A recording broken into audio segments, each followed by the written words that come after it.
Hi అండి, అందరికీ నమస్కారం. Welcome to my YouTube channel. ఈ వీడియోలో ఏపీ ఏపీలో ఈ ప్రభుత్వ ఉద్యోగులకి అయితే జీతాలు నిలిపివేత వివరాలు అయితే వీడియోలో తెలుసుకుందాం. వీడియో ఎక్కడే కానీ స్కిప్ చేయకుండా ఎండ్ వరకు చూడడం ద్వారా ఇన్ఫర్మేషన్ అనేది పూర్తిగా అర్థమవుతుందండి. అలాగే వీడియో నచ్చినట్లయితే ఒక లైక్ చేయండి. ఇంకా సబ్స్క్రైబ్ చేసుకున్నట్లయితే మన ఛానల్ని సబ్స్క్రైబ్ చేసుకోవడం ద్వారా నేను చేసే ప్రతి ఒక్క వీడియో మీ వరకు రీచ్ అవుతుంది. ఇక వివరాలు చూసుకున్నట్లయితే అక్రమ బదిలీలు, ఆగిన జీతాలు అండి. దొడ్డిదారిలో ఒక చోటు నుంచి మరొక చోటికి బదిలీ ఫలితం ఈ జీతాలు ఆగిపోవడం. సో ప్రభుత్వ ఆదేశాలు లేకుండా 650 మంది టీచర్లు స్థానచలనం అయితే జరిగింది.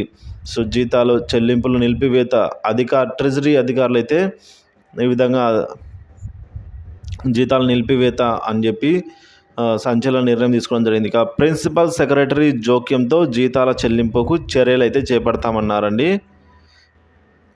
ఇక వివిధ కారణాల చేత ఒక పాఠశాల నుంచి వేరే పాఠశాల బదిలీ అయిన ఉపాధ్యాయులు నెలల తరబడి జీతాలు అందక దాదాపుగా 653 మంది ఉపాధ్యాయులు ఇబ్బందులు ఎదుర్కొంటున్నారు. వారంతా కూడా అధికారులను ఆశ్రయించడంతో ఆయా జిల్లాల విద్యాశాఖ అధికారులు అనధికారికంగా ట్రాన్స్ఫర్ అయ్యి ఇబ్బందులు ఇప్పుడు పడుతున్నారని వారి వివరాలతో కూడిన జాబితా ప్రిన్సిపల్ సెక్రటరీ ప్రవీణ్ ప్రకాష్ దృష్టికి తీసుకెళ్లారు.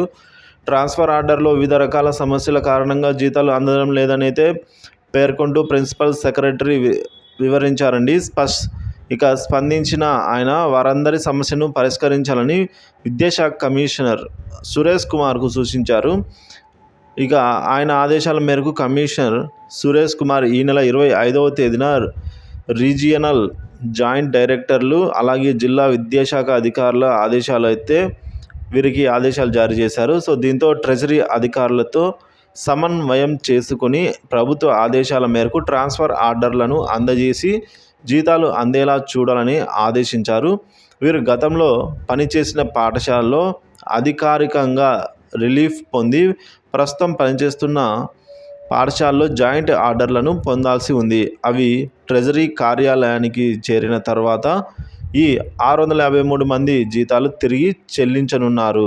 దీంతో కొంతకాలంగా జీతాలు అందని వారికి ఎట్టకేలకు ఉన్నత అధికారులు స్పందించడంతో లైన్ క్లియర్ అయిందండి. సో ఈ విధంగా చేయడం వల్ల వారు ఇన్ని రోజులు జీతాలు అయితే కోల్పోవడం జరిగింది.